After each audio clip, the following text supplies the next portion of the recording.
नमस्कार दोस्तों, कैसे हैं आप लोग। उम्मीद करता हूँ खुश होंगे, मज़े में होंगे। तो दोस्तों, जैसा कि आप जानते हैं, मैं इस चैनल पर लेकर आता हूँ नए नए ऑडियो बुक्स जो होते हैं कॉमिक्स से, नॉवल से और स्टोरीज से। अगर आपको ऐसे कंटेंट पसंद है तो प्लीज़ मेरे वीडियोज़ को लाइक करें और चैनल को सब्सक्राइब करें, क्योंकि मैं ऐसे कंटेंट लाता रहता हूँ। तो चलिए दोस्तों, इसी नोट पर आज की वीडियो शुरू करते हैं। आज की वीडियो में मैं आपको सुनाने वाला हूँ कत्ल का सुराग नॉवल का पार्ट 9। इसके बाकी के 8 पार्ट आप ऑलरेडी सुन चुके होंगे, और अगर आपने नहीं सुने तो उनके लिंक्स आपको ऊपर आई बटन से मिल जाएंगे। तो चलिए दोस्तों, ज़्यादा देरी ना करते हुए शुरू करते हैं कत्ल का सुराग नॉवल का पार्ट 9। चैप्टर 5। इस बार मुझे होश आया तो मैंने अपने आप को अस्पताल के बेड पर पाया। फिर मुझे रजनी की सूरत दिखाई दी। वो मेरे करीब एक कुर्सी पर बैठी व्यग्र भाव से मुझे देख रही थी। तू?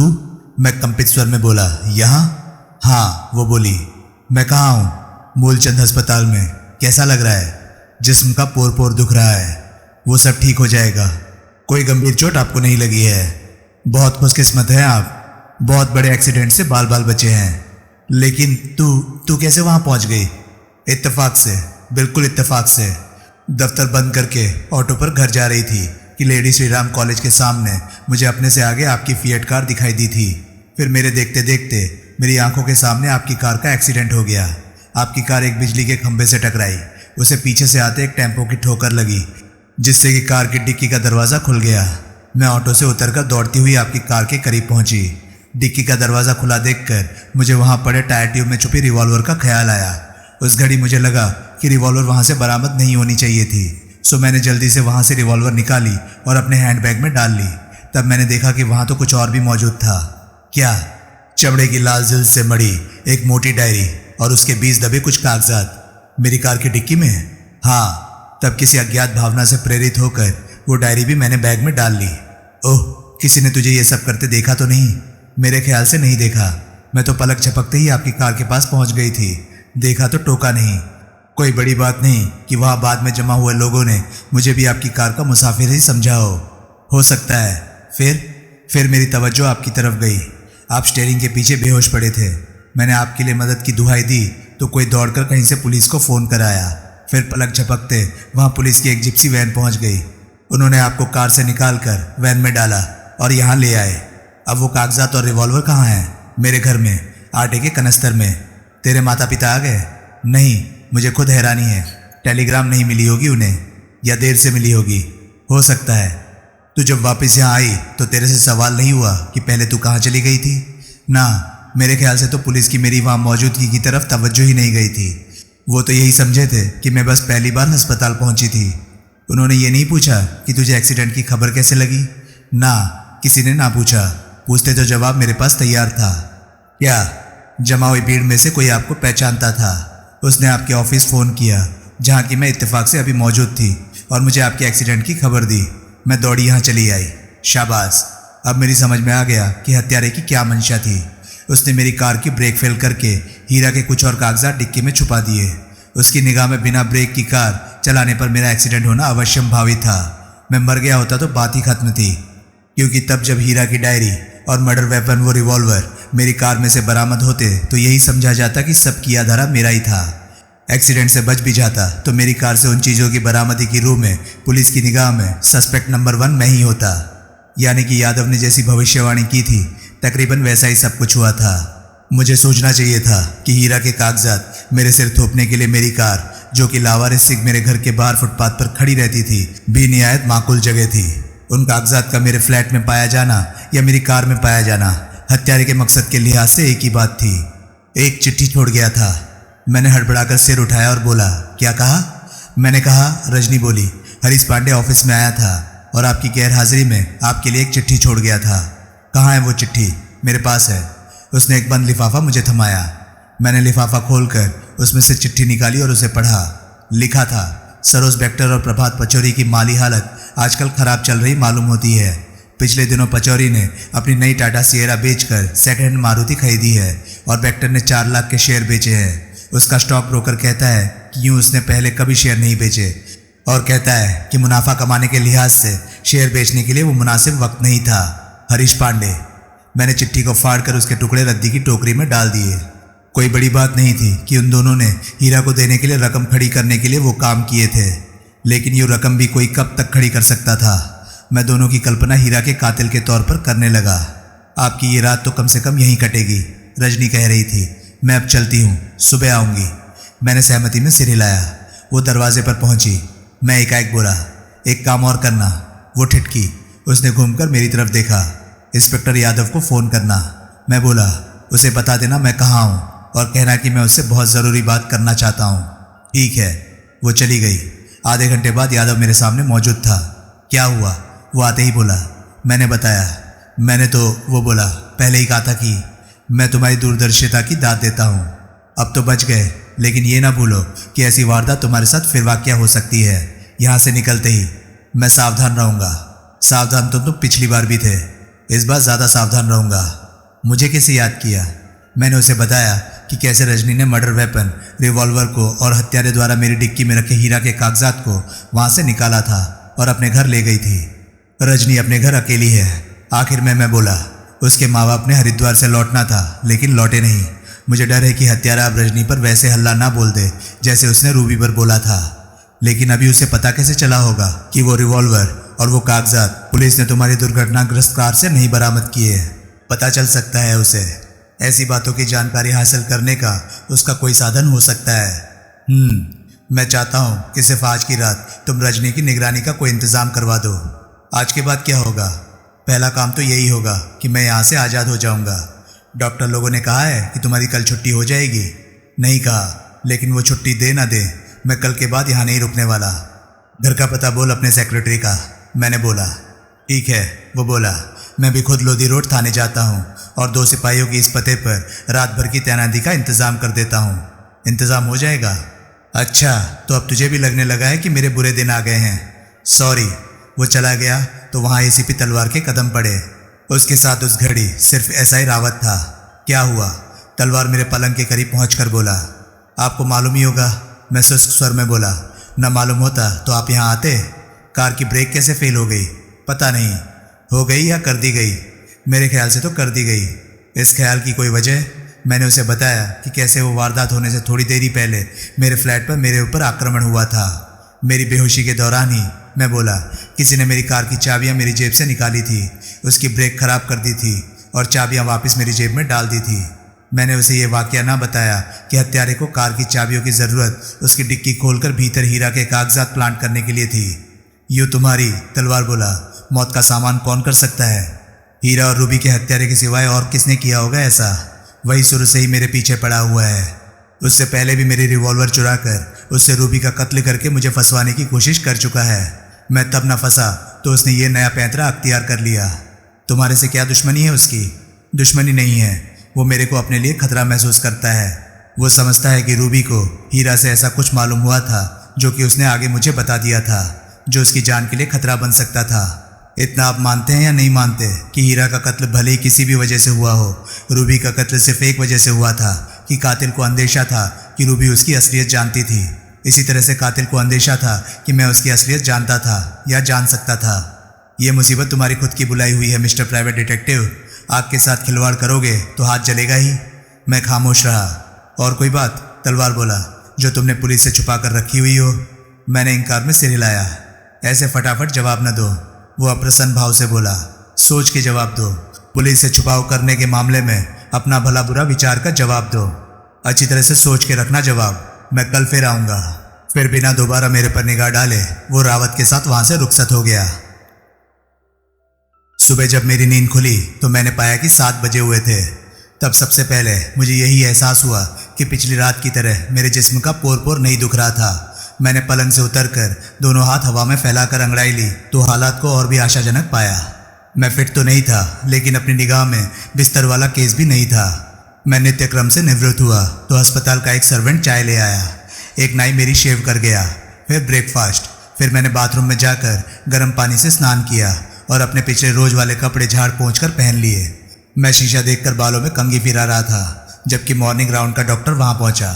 कहाँ जा रहे हैं आप? वो हैरानी से बोला। घर। मैं बड़े इत्मीनान से बोला। अभी कैसे जा सकते हैं आप? अभी तबीयत ठीक कहाँ हुई है आपकी? डॉक्टर साहब, मेरा फौरन कहीं पहुंचना बहुत ज़रूरी है। किसी की जान का सवाल है, आपकी भी जान का सवाल है। जहां मैंने जाना है वहां भी मेरी जान का ही सवाल है, इसलिए प्लीज़ मुझे रोकिए नहीं। ठीक है, वो अप्रसन्न स्वर में बोला। जब मरीज को ही अपनी परवाह नहीं तो डॉक्टर क्या कर सकता है। मैं आपका बिल बनवाता हूँ, शुक्रिया। अपने निगहबानों से तब भी खबरदार, मैं लोधी रोड रजनी के घर पहुंचा। रजनी मुझे वहां पहुंचा देखकर सख्त हैरान हुई। जबरन छुट्टी करके चला आया। मैं बोला, ज़रूरी था, लेकिन आपकी तबीयत बिल्कुल ठीक तो नहीं है, लेकिन हॉस्पिटल केस भी नहीं हूँ। अस्पताल वालों का क्या है, वो तो तगड़ा बिल बनाने के लिए चाहेंगे कि मैं पड़ा ही रहूँ वहाँ। लेकिन फिर भी तू छोड़ वो किस्सा। तेरे मम्मी पापा आए? नहीं आए। मुझे तो फिक्र लग रही है। फिक्र की कोई बात नहीं, उन्हें तार नहीं मिली होगी। अब वो अपने प्रोग्राम के मुताबिक ही आएंगे। आप कैसे आए यहाँ? मुझे वो कागजात दिखा जो तूने मेरी कार की डिक्की में से निकाले थे। वो सहमति में सिर हिलाते किचन में गई और कागजात के साथ वापस लौटी। मैंने उनका मुआयना शुरू किया। अपने पहले मुआयने से मैंने ये नतीजा निकाला कि मुकम्मल कागजात वो अभी भी नहीं थे। सबसे पहले तो डायरी का सीरियल ही इस बात की चुगली कर रहा था। फिर उनकी टोटल गिनती का मेरा जो अंदाज़ा था, उसके लिहाज से भी बावजूद 2 बार नष्ट किए जा चुके कागजात के अभी 50 कागज हत्यारे के अधिकार में होने चाहिए थे, जिन्हें या तो उसने अपने तरकश के आखिरी तीर के तौर पर रख छोड़ा था, और या फिर वो कागजों जिनमें खुद उसका जिक्र था। फिर मैंने उपलब्ध कागजात का गौर से अध्ययन करना शुरू किया। उनको पढ़ने के पीछे मेरी मंशा ये देखना था कि चांडाल चौकड़ी में से किसका नाम उनमें नहीं था। अगर कौशिक, पचौरी, अस्थाना और वेक्टर चारों के नाम उसमें थे तो मुझे हत्यारे के तौर पर कोई 5वां नाम सोचना पड़ना था, क्योंकि उनमें से कोई भी ऐसा अहमक नहीं हो सकता था कि कागजात को हाथ से निकल जाने देने से पहले उनमें से अपना नाम संसद ना करता। कोई मुझे फंसाने के लिए अपनी गर्दन फंसाने को तैयार नहीं हो सकता था। 10 बजे रजनी ने मुझे टोका। ऑफिस का क्या होगा? वो बोली। क्या मतलब? मैं बोला, आप कहे तो मैं ऑफिस जाऊं। आप जब फारिग हो तो यहाँ ताला लगा के आ जाइएगा। मैं कुछ क्षण सोचता रहा, फिर इनकार में सिर हिलाने लगा। नहीं, मैं बोला, तेरा यहाँ ठहरना ज़रूरी है। तेरी गैर हाजिरी में तेरे मम्मी पापा यहाँ पहुँच गए तो हो सकता है उनको मेरी अकेले यहाँ मौजूदगी पसंद ना आए। वो खामोश हो गई। 11:30 बजे मैं उन कागजात से निपटा। मेरी उम्मीद के खिलाफ कौशिक, पचौरी, अस्थाना और वेक्टर चारों के नाम उन कागजात में थे। यानी कि जो नाम उन कागजात में से कागजात समेत निकाला गया था वो कोई और ही था। और जो इजाफा मेरी जानकारी में हुआ वो ये था कि कागजात में मेरा भी नाम मकबूलियत से था, और उसमें स्टॉक ब्रोकर नरेंद्र कुमार के अपेक्षित नाम के अलावा उतनी मकबूलियत से जिन 2 और नामों का जिक्र था वे थे जीवन सक्सेना और किशोर भटनागर। मैं उन दोनों से वाकिफ था। दोनों शहर के बिगड़े रईसजादे थे और हीरा के शहदाई थे। अब सवाल ये पैदा होता था कि कौन सा शख्स था, या शख्स थे जिसका कि नाम अब तक सामने नहीं आया था, लेकिन जिसका जिक्र उन बाकी 50 कागजात में हो सकता था जो कि अभी गायब थे। बड़े धीरज से उन तमाम लोगों का अक्स मैंने अपने जहन पर उतारना शुरू किया। हीरा के दिल्ली में स्थापित होने के बाद से जिनके संपर्क में मैं वक्त वक्त पर आया था। कहीं किसी पार्टी में जहां हीरा मौजूद थी, कहीं कभी हीरा के मिलवाए, कभी हीरा के किसी चाहने वाले के आगे हीरा के किसी और चाहने वाले से मिलवाए, कभी कहीं हीरा का परिचय प्राप्त करने के लिए मरा जा रहा कोई शख्स। मेरे जहन पर ऐसे कई लोगों की न्यूज़ रील सी चलने लगी। कई सूरतें, कई नाम सामने आए, लेकिन एक सूरत, एक नाम सबसे ज़्यादा उभर कर सामने आया। उस नाम को मद्देनज़र रखकर मैंने सोमवार रात से लेकर तब तक के वाक़यात का बारीक तबसरा आरंभ किया। वो नाम प्रत्यक्ष में या परोक्ष में मुझे हर जगह फिट होता लगा, लेकिन सबूत कहाँ थे मेरे पास उसके खिलाफ? क्या सोच रहे हैं? रजनी बोली। रजनी, मैं उत्तेजित भाव से बोला, मुझे लगता है कि मुझे सूझ गया है कि हत्यारा कौन है, लेकिन मेरे पास उसके खिलाफ कोई सबूत नहीं है। फिर क्या फ़ायदा हुआ? फ़ायदा ये हुआ कि अब कम से कम मुझे दिशा ज्ञान तो हुआ, भटकन तो बंद हुई। अब मुझे ये तो मालूम है कि मेरा निशाना कौन होना चाहिए। इतना मालूम हो जाने के बाद तो अब मैं उसके लिए जाल भी बुन सकता हूँ। जाल? हाँ, जाल। ऐसा जाल जिसमें शिकार खुद ही आ फंसता है। वो एक बार फंस जाएगा तो वो खुद ही अपने सारे गुनाह कबूल कर रहा होगा। वो मुँह से कुछ न बोली, लेकिन उसके चेहरे पर से संशय के भाव ना गए। तो फिक्र ना कर, मैं आश्वासनपूर्ण स्वर में बोला। तो बिल्कुल फिक्र ना कर, मैं सब संभाल लूँगा। अकेले? वो बोली। क्या मतलब? शिकार को फांसने के लिए जिस जाल का जिक्र आपने किया वो आप खुद बुनेंगे, खुद फैलाएंगे, खुद समेटेंगे? ओह नहीं, इस सिलसिले में मेरा इंस्पेक्टर यादव से मदद लेने का इरादा है। पुलिस से क्यों नहीं? वो भी तो पुलिस है। वो इस केस की तफ्तीश नहीं कर रहा, लेकिन चुपचाप मेरी बहुत मदद कर रहा है और उम्मीद है कि इस बार भी करेगा। लेकिन रजनी, एसीपी तलवार मेरे खिलाफ है। यहाँ तक कि वो मुझे हीरा का और रूबी का कातिल समझता है। अपनी योजना के साथ मैं उसके पास गया तो वो यही समझेगा कि मैं वो ड्रामा पुलिस की तवज्जो अपनी तरफ से हटाने की नीयत से करना चाहता हूँ। वो खामोश रही। अब तू बेखौफ ऑफिस जा, मैं सब संभाल लूंगा। उसने हिचकिचाते हुए सहमति में सिर हिलाया। मेरी यादव से मुलाकात हुई। मैंने उसे बताया मेरे मन में क्या था।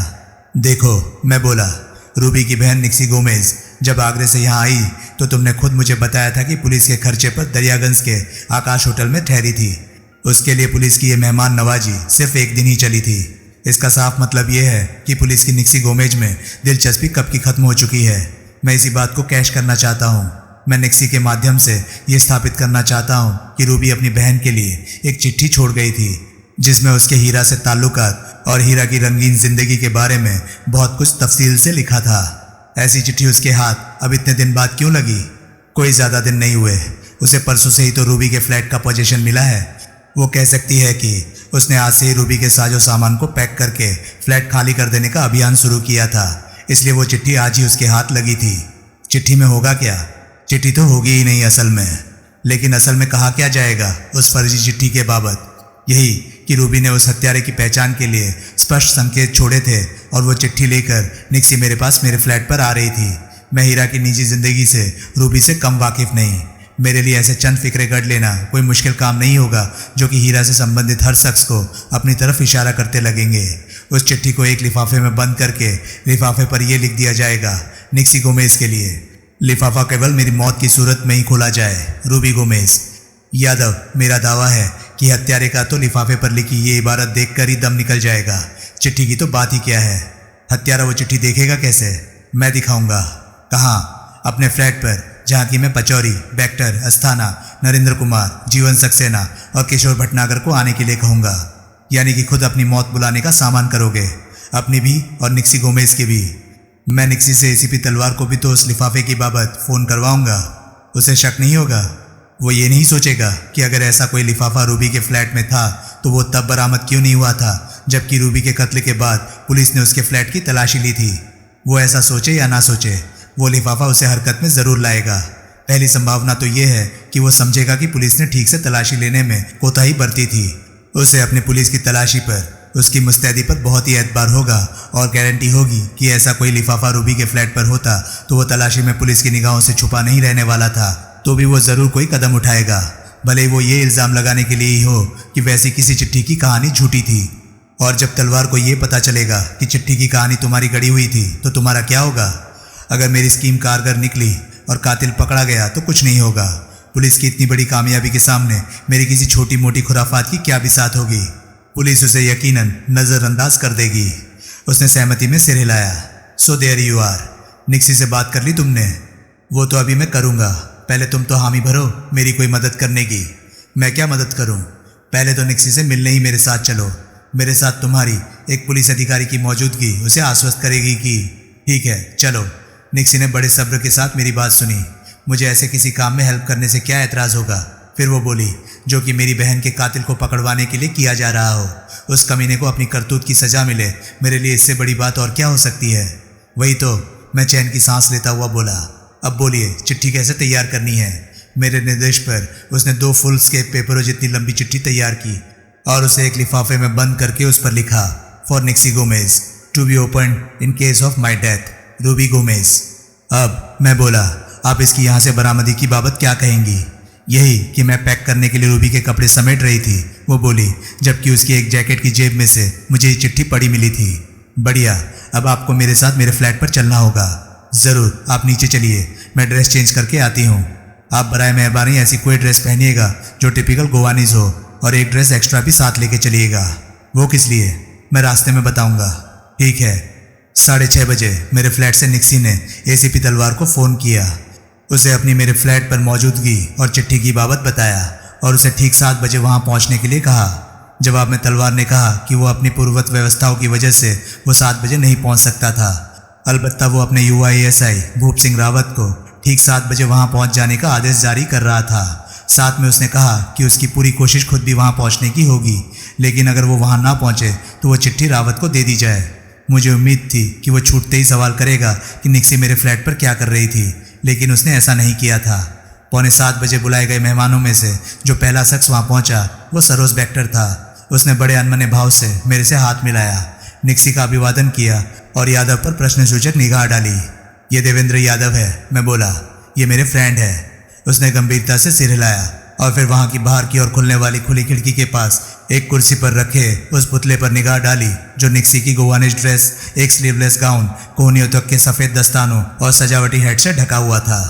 वो पुतला सो विंडोज के लिए वैसे पुतले बेचने वाले एक शख्स से मैंने खास तौर से मुहैया किया था। विशिष्ट ड्रेस और हेड की वजह से वो तो करीब से ही निक्सी गोमेज लग रहा था।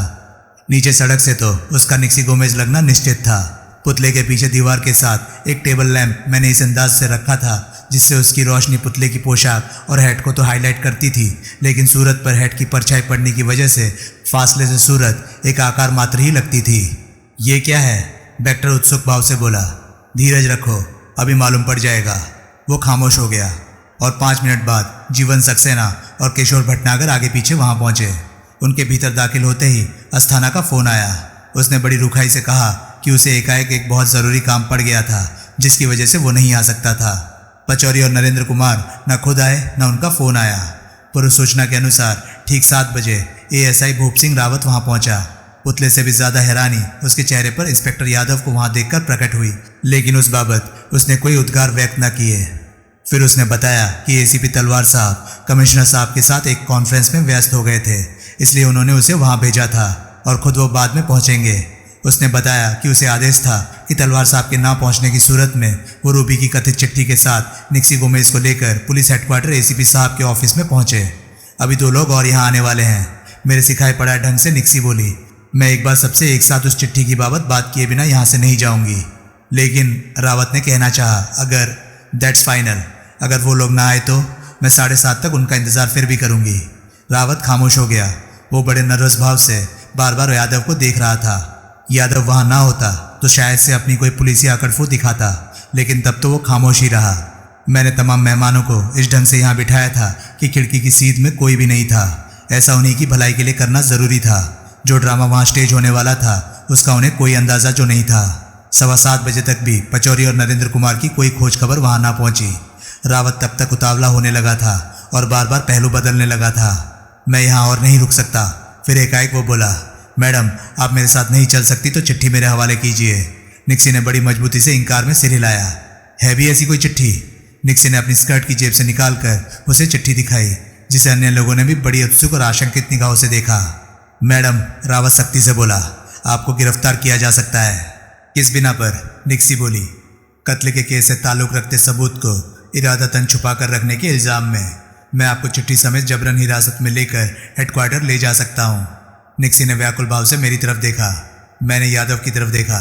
रावत, यादव कठोर स्वर में बोला, टिक के बैठा रहे, टिक के। लेकिन साहब, और ज्यादा अफसरी भी मत दिखा।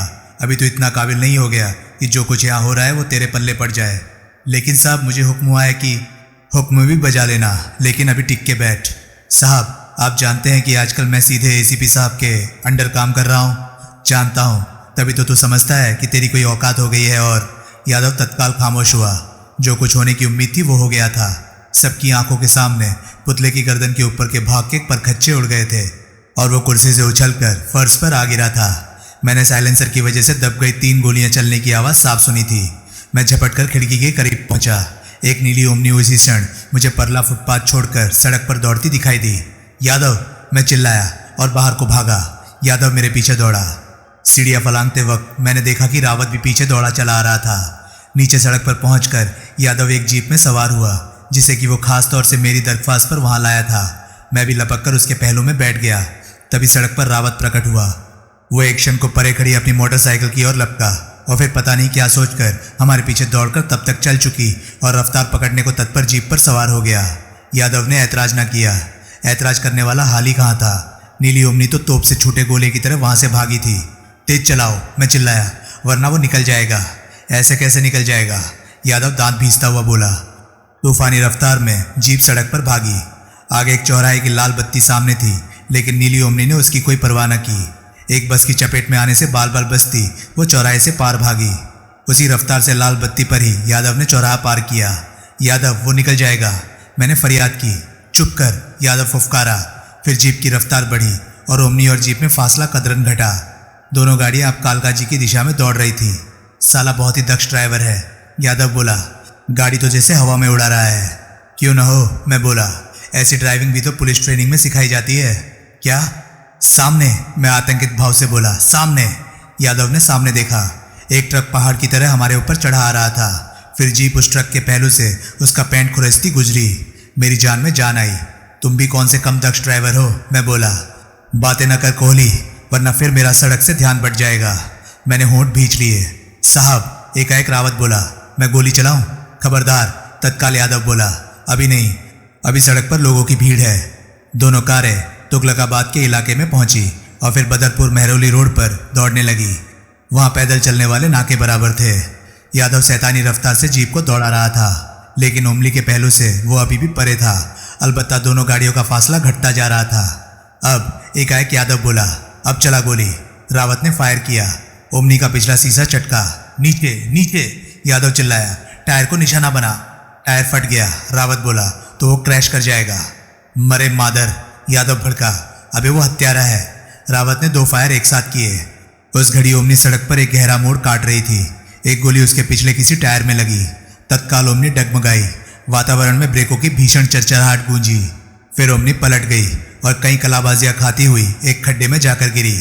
यादव ने जीप की रफ्तार कम की। उसने खड्डे के करीब सड़क पर जीप रोकी।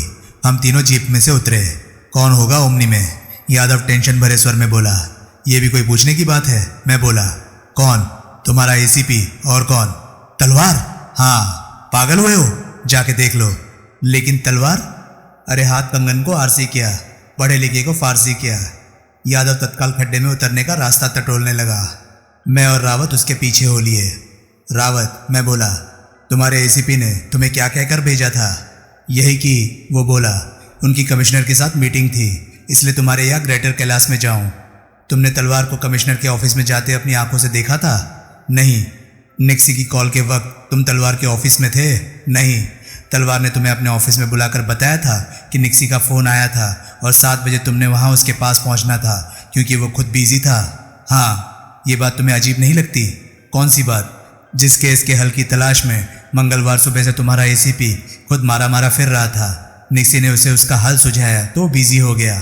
केस का हल तो उसे तश्तरी में सजाकर पेश किया जा रहा था, तो उस मुबारक घड़ी में उसकी रुचि केस में होने की जगह कमिश्नर से मीटिंग में हो गई। है तो सही है अजीब बात। बहुत ही अजीब बात लग रही है अब तो ये मुझे। इतने ज़रूरी मिशन पर जाने के लिए कमिश्नर साहब क्या एसीपी साहब को रोक लेते? मीटिंग कोई भागी जा रही थी। एग्जैक्टली। यादव साहब, सुन रहे हो ना? सुन रहा हूँ, यादव बोला, सुन रहा हूँ। मंगलवार सुबह मैं फिर रावत से संबोधित हुआ। शुक्ला फार्म्स पर हीरा के कत्ले की तफ्तीश के लिए तलवार तुम्हारे साथ गया था? नहीं, रावत बोला, वो तो बहुत बाद में पहुंचे थे। वो क्वेश्चन सोचता रहा और फिर बोला, मुझे तो उनके मौका वारदात पर पहुंचने की उम्मीद भी नहीं रही थी, जबकि वो एकाएक वहां पहुंच खड़े हुए थे। उम्मीद क्यों नहीं थी? कंट्रोल रूम में कत्ल की खबर पहुंचते ही मैंने साहब के घर फ़ोन लगाया था, लेकिन घंटी लगातार बजती रही थी, कोई जवाब नहीं मिला था। यानी कि इतनी सवेरे भी तुम्हारा साहब अपने घर पर नहीं था? हाँ। कैसे होता? वो तो उस घड़ी मेरे फ्लैट की ताक में लगा होगा ताकि मेरे वहाँ से विदा होते ही वो चोरों की तरह वहाँ घुस सके। क्या कह रहे हो तुम? यादव साहब, सुन रहे हो ना? सब सुन रहा हूँ, यादव बोला। रावत पत्थरों पर पांव जमाता खड्डे में उतरता मैं फिर बोला, एक बात और बताओ, कल जब विक्रम होटल में कौशिक की कथित आत्महत्या की खबर पुलिस हेडक्वार्टर पहुंची थी, उस वक्त तुम्हारा एसीपी तलवार वहाँ था? नहीं, रावत बोला, लेकिन मौका वारदात पर तो मौजूद था, मैंने खुद देखा था। रावत कुछ क्षण सोचता रहा और फिर बड़े कठिन स्वर में बोला, उस केस की तफ्तीश के लिए अपने दोस्त के साथ हेडक्वार्टर से ही रवाना हुआ था, लेकिन विक्रम होटल में अभी मैंने मौका वारदात पर कदम ही रखा था कि तलवार साहब वहाँ पहुँच गए थे। ऐसा क्यों कर हुआ? उन्हें कत्ले की खबर कैसे लगी? हेडक्वार्टर पहुँचकर वहीं से लगी होगी, जबकि उन्हें पता लगा होगा कि मैं स्पेशल स्क्वाड की बाकी टीम के साथ विक्रम होटल गया हुआ था। रावत, तलवार साहब अगर तुम्हारे बाद किसी वक्त हेडक्वार्टर से रवाना हुए होते तो विक्रम होटल तुम्हारे साथ साथ कैसे पहुंच गए? उस वक्त तो मेरी इस बात की तरफ कोई तवज्जो नहीं थी, लेकिन अब तो मुझे खुद हैरानी हो रही है। वो एक क्षण चुप रहा और बोला, शायद उन्होंने कहीं से हेडक्वार्टर फ़ोन किया हो, कहीं से, जैसे विक्रम होटल से ही, जहाँ की वो कौशिक का कत्ल करके हटे थे। लेकिन वो तो आत्महत्या का केस था। आत्महत्या? कोहली, तुम मेरे आला अफसर के खिलाफ ऐसी बकवास नहीं कर सकते। करूँगा तो क्या करोगे? गिरफ्तार कर लूँगा। खलीफा पहले वैन में झांक ले, उसमें तेरा साहब ना निकला तो कर लेना गिरफ्तार, और भी जो होता हो कर लेना। वो खामोश हो गया। अब एक बात ये भी सोच, मैं बोला, कि एसीपी की रैंक के पुलिस अधिकारी एक्सीडेंट के केसों की तफ्तीश के लिए कब से जाने लगे हैं? क्या मतलब? कल जब मेरा एक्सीडेंट हुआ था तो तेरा एसीपी तेरे साथ मेरे पास मूलचंद हॉस्पिटल नहीं पहुंचा था? उसकी तो वजह थी। क्या वजह थी? तुम्हारा एक्सीडेंट कोई मामूली एक्सीडेंट नहीं था। तुम्हारी कार की ब्रेक फेल करके उस एक्सीडेंट के जरिए तुम्हारा कत्ल करने की कोशिश की गई थी। कबूल। लेकिन तेरे बॉस को पुलिस हेडक्वार्टर बैठे ये खबर कैसे लग गई थी कि वहां से 15 किलोमीटर दूर जो एक्सीडेंट हुआ था उसका शिकार सुधीर कोहली था? रावत को जवाब न सूझा। तभी हम उल्टी हुई वैन के करीब पहुंचे। वैन पूरी तरह से पिचकी पड़ी थी, लेकिन उसकी हेडलाइट्स तब भी जल रही थी। सबसे पहले यादव ने वैन के भीतर झांका। वही है। फिर वो बोला, तलवार? मैं बोला, हाँ, अभी जिंदा है, बुरी तरह से घायल है लेकिन जिंदा है। फिर वो रावत की तरफ घुमा। मैं कहीं से महकमे को फ़ोन कर देता हूँ, आगे तू जाने तेरा काम जाने। मैं जानूँ मेरा काम जाने? रावत हैरानी से बोला, हाँ, इतना बड़ा कारनामा तूने ही तो किया है। अपनी जान पर खेल कर कत्ल करके भागते कातिल को तूने ही तो गिरफ्तार किया है। मैंने? अब अपनी प्रमोशन के सपने अभी से देखने शुरू कर दे। लेकिन साहब आप, मैंने कुछ नहीं किया, सब तूने किया। तू हमारे साथ ना आया होता, तेरे पास रिवॉल्वर ना होती, तूने अचूक निशाना लगाकर इसकी कार का टायर ना फाड़ दिया होता, तो क्या ये मेरे मतलब है तेरे काबू में आता? लेकिन मैं यहाँ तक पहुँचा कैसे? किसी जिम्मेदार शहरी से लिफ्ट लेकर, जो कि इस कांड के बाद यहाँ से कहकर खिसक गया कि वो गुमनाम ही रहना चाहता था। ओह ओह, कहानी की कोई और कमी बेशी खुद दुरुस्त कर लेना। कर लेगा ना? रावत ने सहमति में सिर हिलाया। चल कोहली, यादव बोला। मैं यादव के साथ हो लिया। साहब, पीछे से रावत एकाएक व्यग्र भाव से बोला। अब क्या है? यादव ठिठक कर बोला, साहब कोई गुस्ताखी हुई तो माफ करना। ठीक है ठीक है। हम वापस सड़क की ओर बढ़े। देखा साले को? रास्ते में यादव बोला, अभी प्रमोशन का सपना ही दिखाया मैंने इसे कि इसकी मक्खनबाजी चालू हो गई। मेरे ख्याल से। मैं बोला, वजह यह है कि वो समझता है कि अगर तलवार ना रहा तो फिर उसके साथ तुम ही होगे। वो तो है, तलवार जिंदा बच भी गया तो अंजाम तो उसका बुरा ही होगा। मेरे खिलाफ कार्रवाई की शुरुआत करवाने वाला तलवार ही था। अब जब तलवार ही नहीं रहेगा तो मेरे कंटक तो अपने आप ही कट जाएंगे। तो फिर तो अपनी पुरानी नौकरी पर अपनी बहाली की बधाई अभी से कबूल कर लो। कोहली, तेरे मुंह में घी शक्कर। तभी हम जीप के करीब पहुंच गए। यादव पूर्ववत ड्राइविंग सीट पर बैठा तो मैं उसके पहलू में सवार हो गया। यादव कार को बैक करके उल्टा घुमाने लगा। मैंने अपना डनहिल का पैकेट निकालकर एक सिगरेट सुलगा लिया। जीप वापस उधर दौड़ चली जिधर से वो आई थी। कैसे सूझा? एकाएक यादव बोला। क्या? मैं हड़बड़ाकर बोला, यही कि सब किया धरा तलवार का था। तुक्का मारा? तुक्का तो नहीं मारा। उसकी तरफ इशारा करने वाली बातें तो कहीं थी, अलबत्ता सिक्के बंद पुख्ता सबूत कोई नहीं था। इसलिए अपने घर पर निक्सी गोमेज की मदद से मुझे वो ड्रामा रचना पड़ा जिसमें कि आखिरकार तलवार फंसा। तवज्जो कैसे गई उसकी तरफ? कब गई? ठीक से तो आज ही गई। सारे केस का फिर से मुकम्मल तबसरा करने पर गई। तब बहुत बातें खटकी। मसलन एक तो उसका यही कहना कि अगर हत्यारा उसकी पकड़ में आ गया तो वो खुद उसे गोली मार देगा। जब मैंने उसे ऐसा कहते सुना तो मैं इसे एक नातजुर्बेकार नौजवान पुलिस अधिकारी का जोश ही समझ सकता था। लेकिन वो तो सच में ही ऐसा ही करने का इरादा रखता था। क्यों? ताकि केस कोर्ट कचहरी तक पहुंचे बिना ही क्लोज हो जाता। कोर्ट में लंबा ट्रायल चलने पर, उसके सेशन सुपुर्द होने पर, उसकी हाई कोर्ट में हाजिरी लगने तक किसी भी स्टेज पर सहज स्वाभाविक ढंग से या किसी चमत्कारिक ढंग से कोई ऐसी बात सामने आ सकती थी कि जिस पर हत्या का केस चलाया जा रहा था वो निर्दोष था और हत्यारा तो कोई और था। ये होना तलवार अफोर्ड नहीं कर सकता था। यूँ तो हमेशा ही खतरे की तलवार उसके सर पर लटकती रहती। इसलिए वो इस वक्त ख्वाहिशमंद था कि हत्या की जिम्मेदारी वो किसी और के मत्थे मढ़ देता। इस काम के लिए उसके सामने खुद मैं एक कैंडिडेट था और फिर उसे वो पुलिस के साथ हुई मुठभेड़ में मारा गया दिखा देता। यूं हीरा और रूपी के कत्ल का केस हल हो गया समझ लिया जाता। कौशिक के कत्ल पर तो वो पहले ही खुदकुशी का लेबल चिपका चुका था। जब तक ये केस तफ्तीश के लिए खुला रहता, जब तक इसकी चर्चा अखबारों में बनी रहती, तब तक तलवार अपने आप को सेफ नहीं समझ सकता था। ठीक दूसरे तलवार का इस केस में ज़रूरत से बहुत ज़्यादा दिलचस्पी लेना, जगह जगह मारा फिरना, मातहतों को भेजने की जगह हर जगह खुद पहुंचना भी शक जगाने वाला काम था। तुम खुद बताओ, एसीपी रैंक के पुलिस अधिकारी को कहीं परवाह होती है कि केस हल हुआ है या नहीं? कत्ल किसी वीआईपी का ना हुआ हो या ऊपर से दबाव ना हो तो सब इंस्पेक्टर को नहीं होती। एग्जैक्टली। लेकिन तलवार एक कॉलगर्ल और एक मेड के कत्ल की तफ्तीश में यूं भागता फिरता दिखाई देता था जैसे उसकी नौकरी ही उस केस के हल पर मनूसर है। असलियत ये थी कि वो अपनी नौकरी के लिए नहीं, अपनी ज़िंदगी के लिए सब भागदौड़ कर रहा था। वो हर जगह खुद मौजूद ना रहना अफोर्ड नहीं कर सकता था। उसे हर घड़ी ये अंदेशा बना रहता था कि उसकी गैर हाजिरी में कहीं कोई ऐसी बात ना हो जाए, कहीं कोई ऐसा नुक्ता ना निकल आए जो उसकी तरफ इशारा करता बन सकता हो। उसकी मौजूदगी में ऐसा कुछ निकल आने पर वो उस पर पर्दा डालने का सामान कर सकता था, लेकिन उसकी गैर हाजिरी में कुछ होने पर हो सकता था कि कुछ करना संभव ही नहीं रह जाता। आगे मंगलवार को जब मैं दूसरे फेरे में हीरा के फार्म पर गया था तो वहाँ मेरी भी तलवार से बात हुई थी। तब तलवार ने मेरे से हीरा की बाबत बहुत खोद खोद के सवाल किए थे और ये बात बहुत जिद करके कही थी कि मेरा हीरा से अफेयर था। तब उसने साफ ये नहीं कहा था कि मैं भी हीरा का एक ग्राहक था, बल्कि उसने कहा था कि वो वैसे ही मेरे पर मेहरबान होगी। यादव, ये बात सिर्फ एक ही तरीके से तलवार को मालूम हो सकती थी और वो तरीका ये था कि तलवार ने हीरा की चोरी गई पर्सनल डायरी पढ़ी हो। सिर्फ हीरा की डायरी में ही मेरे हीरा से विशेष संबंधों का ऐसा वर्णन हो सकता था जो ये स्थापित करता था कि मैं हीरा नाम की कॉलगर्ल का कोई ग्राहक नहीं था। तलवार के गुनाह का ये अपने आप में सबूत है कि उसको पढ़ने के लिए हीरा की डायरी उपलब्ध थी। ये भी ठीक है। तलवार की तरफ इशारा करने वाली एक बहुत खास बात यह है कि सोमवार रात को जब मैं हीरा से उसके फार्म पर मिला था और जब मैंने उसे ब्लैकमेल के खतरनाक अंजाम से डराने की कोशिश की थी तो उसने गर्व से कहा था कि सरकार के घर में उसकी बहुत भीतर तक पेट थी। तब मैंने यही समझा था कि उससे कोई नेता या कोई मंत्री फंस गया था जिसके सदके वो समझती थी कि वो किसी भी जहमत से निजात पा सकती थी। यानी कि सैया भाई कोतवाल वाली मसल भी जुबान पर लाई थी, जिसकी तरफ उस घड़ी मेरी तवज्जो नहीं गई थी।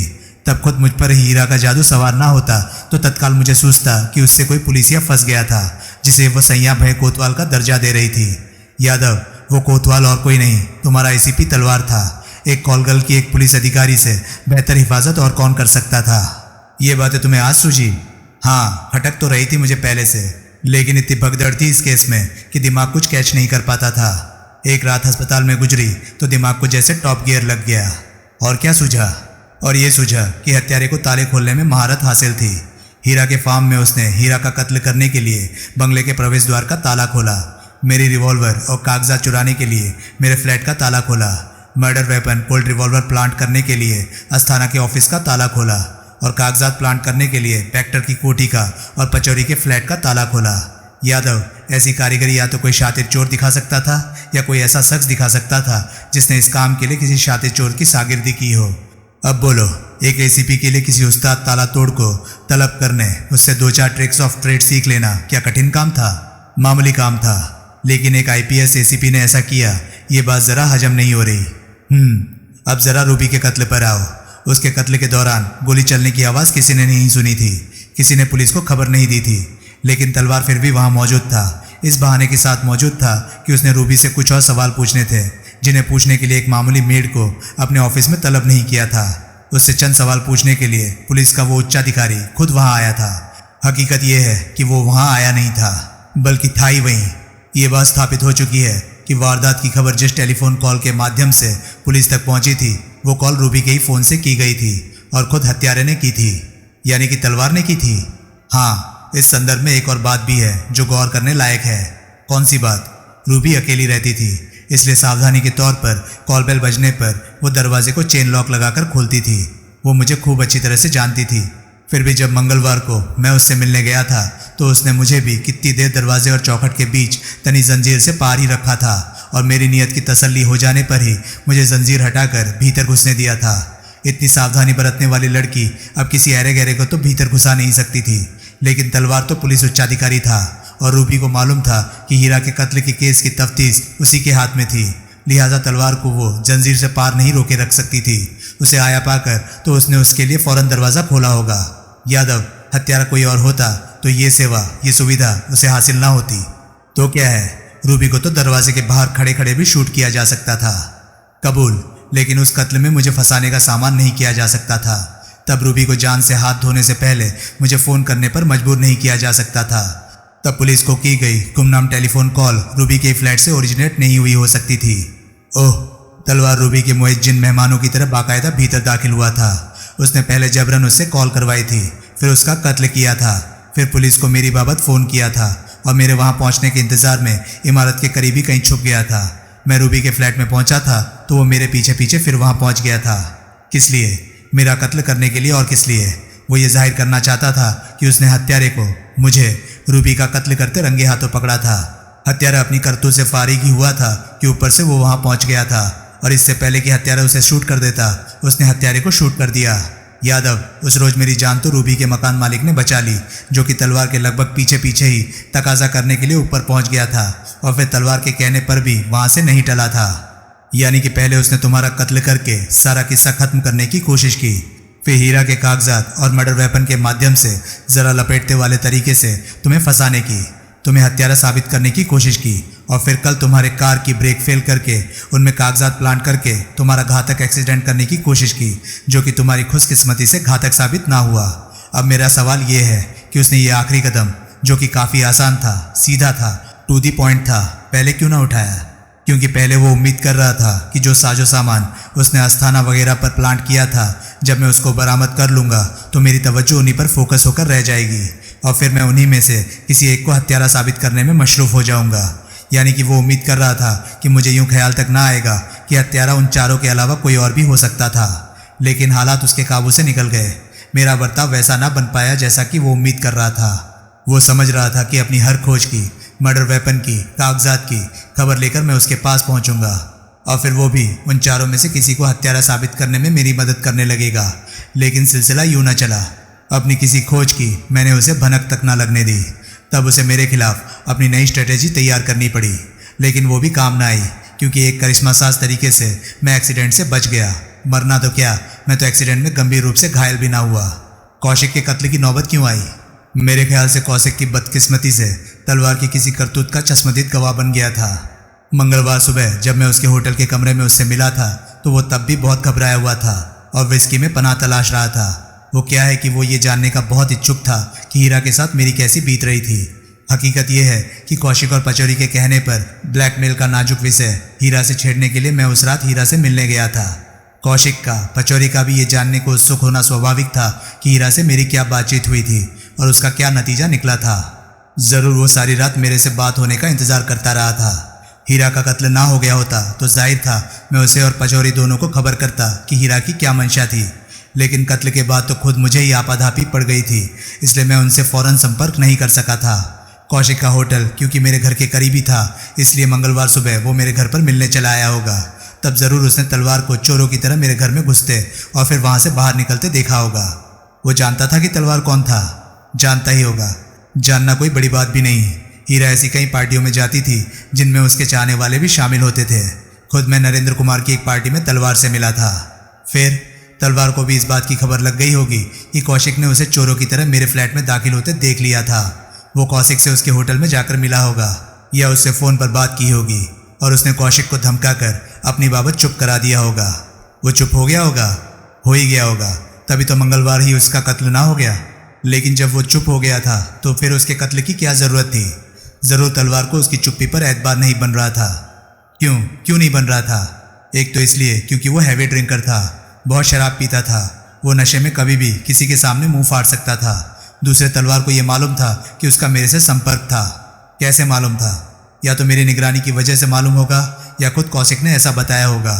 तलवार ने कौशिक से यकीनन पूछा होगा कि वो मंगलवार सुबह सवेरे मेरे घर क्या करने आया था और वो मुझे कैसे जानता था। यूँ तो उसने तलवार को यह भी बताया हो सकता है कि सोमवार रात को तुम हीरा के फार्म हाउस पर जाने वाले थे। जाने वाला था, लेकिन ये साबित करने का किसी के पास कोई भी जरिया नहीं था कि मैं गया भी था। मेरा दावा यही था कि मैं जाने वाला था लेकिन किसी वजह से नहीं गया था। फिर भी यूँ तलवार को ये तो पता लग ही गया कि कत्ल के वक्त के दौरान हीरा के साथ तुम थे। वो तो उसे वैसे ही पता था, तभी तो मेरे घर तक पहुंचा था और फिर मेरी गैर हाजिरी में कागजात और मेरी रिवॉल्वर चुराने के लिए मेरे घर घुसा था। ओह, इस लिहाज से तो तू शुरू से ही कत्ल के लिए तैयार माल था। हाँ, लेकिन शायद इसलिए बच गया क्योंकि तलवार को अपनी होशियारी पर ज़्यादा नाज था। उसे यकीन था कि वो वैसे ही मेरी दुख की पीठ देने वाला था। बहरहाल कौशिक का कत्ल भी तलवार नहीं किया, अपनी बाबत उसकी ज़ुबान हमेशा के लिए बंद करने के लिए। हाँ, इस बाबत पीछे रावत ने क्या कहा था वो तुमने सुना ही होगा। कत्ल के बाद भी वो विक्रम होटल के गिर्द ही मंडराता रहा था और पुलिस की टीम वहाँ पहुँचते ही उसकी कमान अपने हाथ में लेकर तफ्तीश के लिए पहुँच गया था ताकि बड़े इत्मीनान से वो कौशिक के कत्ल को आत्महत्या का केस घोषित कर पाता।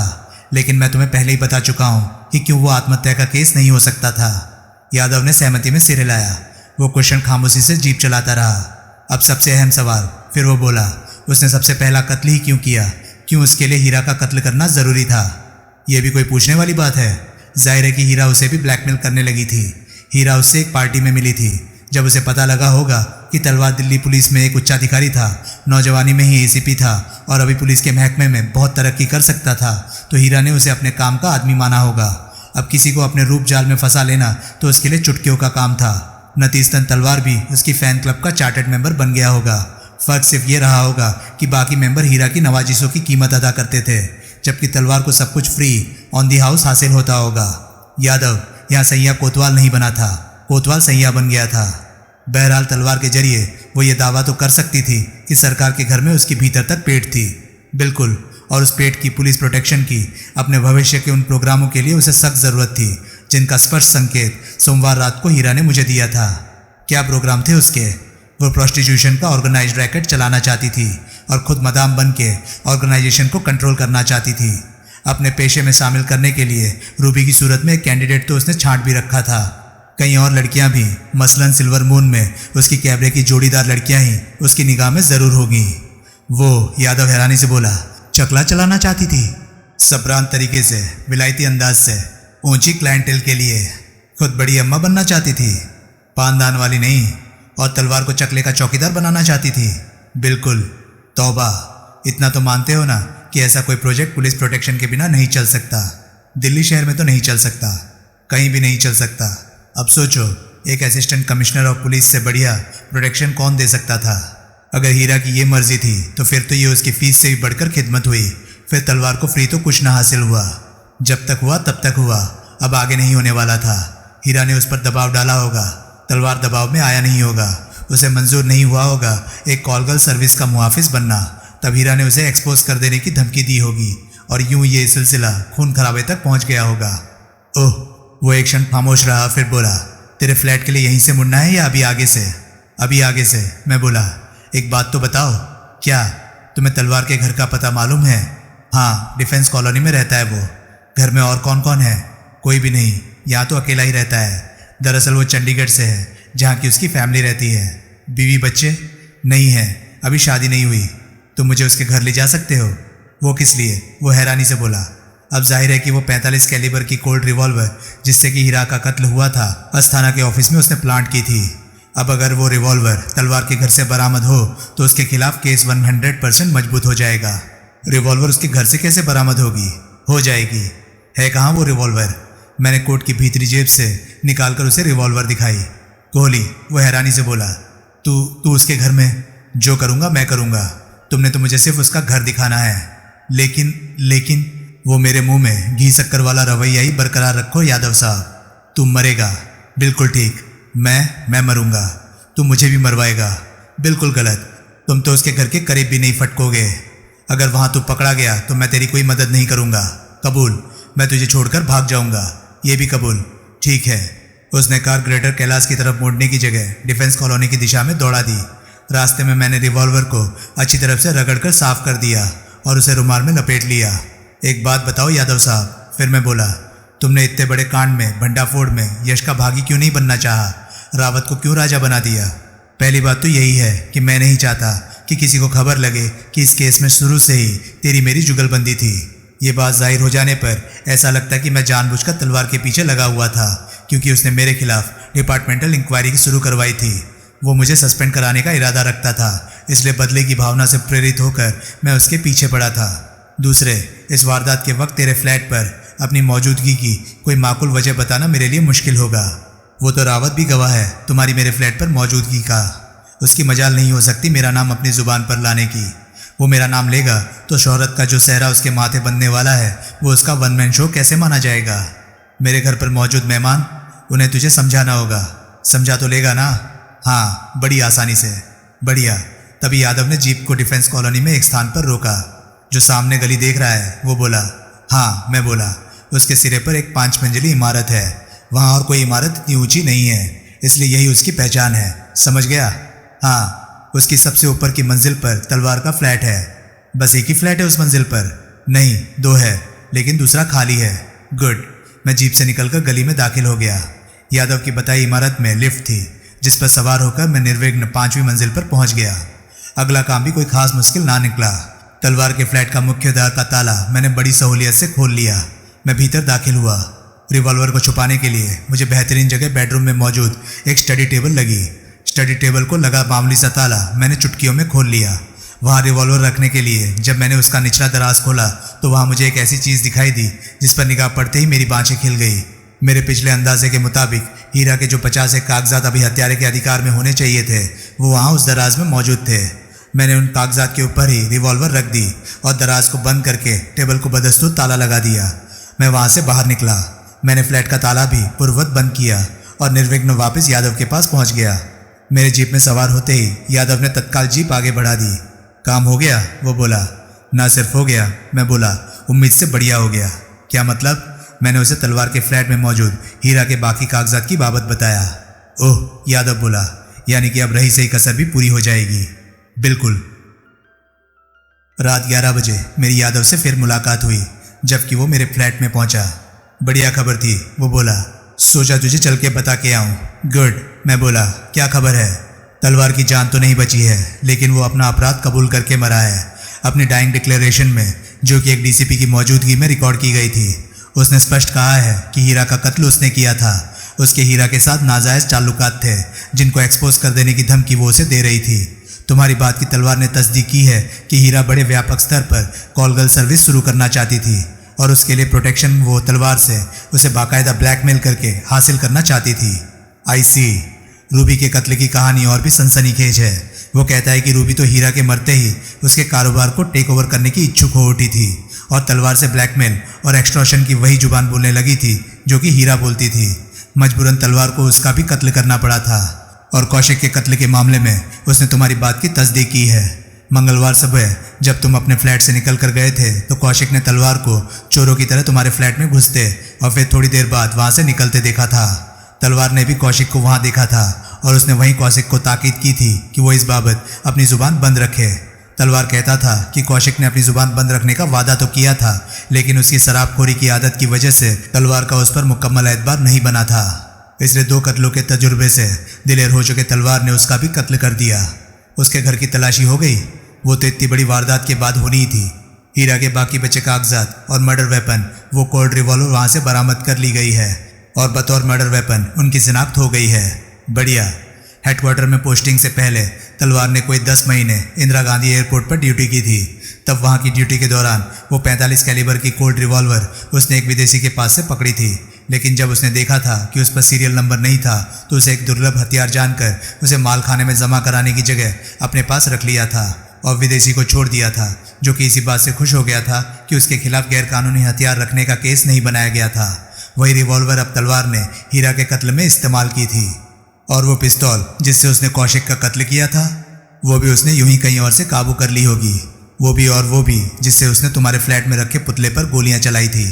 पुलिस के इतने आला अफसर के लिए ऐसे काम क्या मुश्किल थे? हीरा के कत्ल के लिए वो फार्म हाउस में कैसे घुसा था? फार्म के पिछवाड़े की एक दीवार फांद कर। वो कहता है कि इस काम के लिए पिछवाड़े की दीवार में एक जगह उसने पहले से तोड़ी हुई थी, यानी कि हीरा का कत्ल करने का उसका इरादा पहले से था। होगा ही। ऐसा प्रोग्राम एकाएक बना होता तो हीरा को सोते में शूट किए जाने की नौबत थोड़ी ही आई होती। ओह, यानी कि वहाँ हीरा के साथ मेरी मौजूदगी की उसे वाकई खबर नहीं थी। वो कहता है कि अगर उसे इस बात की खबर होती तो वो उसके कत्ल को किसी और मुनासिब वक्त के लिए मुलतवी कर देता। उसके लिए खास उसी रोज़ हीरा का कत्ल करना ज़रूरी नहीं था। शूटिंग का प्रशिक्षण पाए तलवार का निशाना कैसे चूक गया? हीरा पर चलाई उसकी पहली गोली मैट्रेस में क्यों कर जाकर लगी? इत्तेफाक से। वो कहता है कि तभी एकाएक हीरा ने सोते से करवट बदल ली थी। ओह, और एक बात ये सामने आई कि वो फार्म हीरा की मिल्कियत नहीं थी। वो फार्म किसी दीनबंधु शुक्ला का है, जो फार्म का पोजीशन हासिल करने के लिए खुद ही पुलिस के पास पहुंच गया था। उसने फार्म हीरा को क्यों दिया, ये भी कोई पूछने की बात है? यानी कि वो दीन का बंधु शुक्ला भी हीरा का ग्राहक था। हाँ, मामूली दबाव से ये बात उसने अपनी जुबानी कबूल कर ली थी। हीरा की जो दौलत बैंक के लॉकर से बरामद हुई थी उसका क्या हुआ? अभी तो मालखाने में ही जमा है। कोई क्लेमेंट सामने आएगा, अपने आप को हीरा का नज़दीकी साबित करके दिखाएगा तो सेक्शन की लंबी कार्रवाई के बाद शायद वो दौलत उसे मिल जाए, लेकिन ऐसा होना मुश्किल ही है। क्यों? अरे जब उसकी लाश क्लेम करने कोई नहीं आया तो अब वो पाप की कमाई क्लेम करने कौन आएगा? ओह, बाज लोग सीमित साधनों वाले होते हुए भी बहुत खानदानी, बहुत गैरतमंद, बहुत शर्मसाज होते हैं। हैदराबाद में रहते हीरा के घर वाले ऐसे ही लोग होंगे। जब उन्हें अपनी कॉलगल बेटी से रिश्ता कबूल नहीं हुआ तो अब उसकी दौलत पर क्या लार टपकाएंगे। उनकी ऐसी मंशा होती तो वो हीरा की लाश क्लेम करके उसका विधिवत संस्कार करने के लिए फौरन दिल्ली पहुंचे होते। कह तो तुम ठीक रहे हो कोहली, तेरे और जोड़ीदारों के लिए भी गुड न्यूज़ है। क्या? पुलिस ने हीरा के कारोबार को कतई कोई हवा ना देने का फैसला किया है। वो तो इसलिए किया गया होगा क्योंकि पुलिस को ये गवारा नहीं होगा कि कौशिक, पचौरी, अस्थाना, बैक्टर, सक्सेना, भटनागर, शुक्ला, नरेंद्र कुमार वगैरह की तरह उनका एक उच्च अधिकारी भी एक कॉलगल का ग्राहक था। अपना नाम नहीं जोड़ा वगैरह कहा तो मैंने, वैसे मैं उसका ग्राहक नहीं था। खुद को कैसी भी तसल्ली दे ले कोहली, लेकिन हीरा की निगाह में तेरा बाकी लोगों से कोई जुदा दर्जा नहीं था। चलो ऐसे ही सही, और बोलो। और रावत तो वाकई राजा बन गया है। कमिश्नर समेत पुलिस के टॉप ब्रास ने उसकी बहादुरी की तारीफ की है और उसकी पीठ ठोकी है। कमिश्नर ने तो उसकी आउट ऑफ टर्न प्रमोशन की घोषणा भी कर दी है। एहसानमंद होना चाहिए उसे तुम्हारा। ऐसा नहीं होता कोहली, एक पुलिस वाला दूसरे पुलिस वाले का एहसानमंद नहीं होता। वो कहते नहीं हैं कि कुत्ते का कुत्ता बैरी। ओह साबान, यूं हीरा ईरानी के कत्ल से शुरू हुआ वो केस समाप्त हुआ जिसमें आपके खादिम की फजीयत हद से ज्यादा हुई। मैं तलवार के हाथों कत्ल होने से बचा, उसके फंसाए हीरा और रूबी दोनों के कत्ल के इल्जाम में फंसने से बचा, रघुवीर के हाथों मरने से बचा, जबकि रजनी भी जरूरी मेरे साथ ही शहीद होती। 2 बार मेरा मोटर एक्सीडेंट हुआ, एक बार रघुवीर की कॉन्टेसा चलाते वक्त और दूसरी बार खुद अपनी बिना ब्रेक की फिएट चलाते वक्त, और 3 बार मैं घायल हुआ।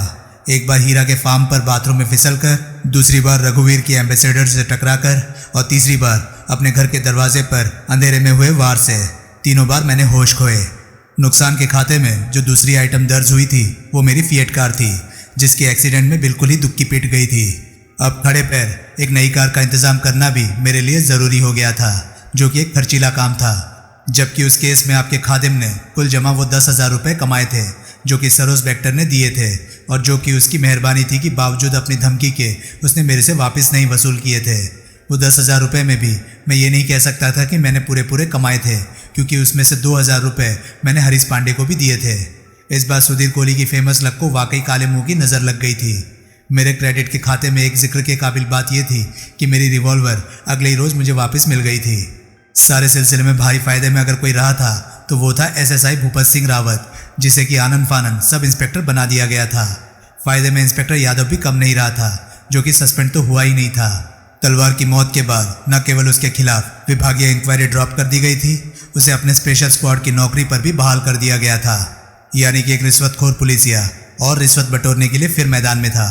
बाद में राकेश अस्थाना ने पूरी संजीदगी से इस बात की तस्दीक की कि बृहस्पतिवार रात को उसने रघुवीर को मेरे पीछे नहीं लगाया था। यानी कि रजनी का अगवा करके फिरौती में हीरा की डायरी वसूलना उसका खुद का आइडिया था। उस रात की वारदात के बाद वो और उसके दोनों जोड़ीदार इब्राहिम और कलीराम ऐसे दिल्ली शहर से गायब हुए कि किसी को ढूंढे ना मिले। बाद में सरोज बैक्टर और राकेश अस्थाना ने गिले शिकवे दूर करने के लिए मेरे से बहुत चिपकने की कोशिश की, लेकिन बात न बनी। तब उन दोनों ने अपनी जुबानी ये कबूल किया कि हीरा जैसी औरत उन्हें ज़िंदगी में दोबारा नहीं मिल सकती थी। यानी कि उसकी ज़िंदगी में वो जिस औरत की मौत की कामना करते थे, अब वो उसे आंख भर भर के याद करते थे। ऐसी ही थी हीरा ईरानी, सच में ही ईरानी हीरा, जिसके लालच ने उसकी जान ली। काश उसने ब्लैकमेल का खतरनाक खेल ना खेला होता। समाप्त। तो दोस्तों, ये था कत्ल का सुराग नॉवल का आखिरी भाग। उम्मीद करता हूं कि ये पूरा नॉवल आपको बहुत पसंद आया होगा, आपने इसे खूब एंजॉय किया होगा। दोस्तों, मेरी आपसे सिर्फ एक गुजारिश है। मैं देख रहा हूं कि लोग मेरे वीडियोस देख रहे हैं, ऑडियो सुन रहे हैं, बट उन्हें लाइक नहीं कर रहे। क्या मेरा काम आपको पसंद नहीं आ रहा? अगर ऐसी कोई बात है तो प्लीज़ अपनी राय कमेंट सेक्शन में मुझे ज़रूर बताएं। मैं आपके कमेंट्स के इंतज़ार में रहता हूँ। उसमें आपने जो भी राय दी होगी मैं उस पर अमल करने की पूरी कोशिश करूँगा। तो दोस्तों, वीडियो पसंद आए तो प्लीज़ प्लीज़ प्लीज़ प्लीज़ उन्हें लाइक कीजिएगा और चैनल को सब्सक्राइब कीजिएगा, क्योंकि मैं ऐसे वीडियोस लाता रहता हूँ। और नीचे ये भी बताइएगा कि नेक्स्ट वीडियो आपको कौन से नॉवल के ऊपर चाहिए। मैं कोशिश करूँगा कि मैं आपके किए हुए डिमांड्स को पूरी कर पाऊँ। तो दोस्तों, अब मैं आपसे विदा चाहूँगा और मिलूँगा आपसे किसी और वीडियो में। तब तक के लिए गुड बाय, नमस्कार। सेफ रहिए, खुश रहिए, मज़े करिए।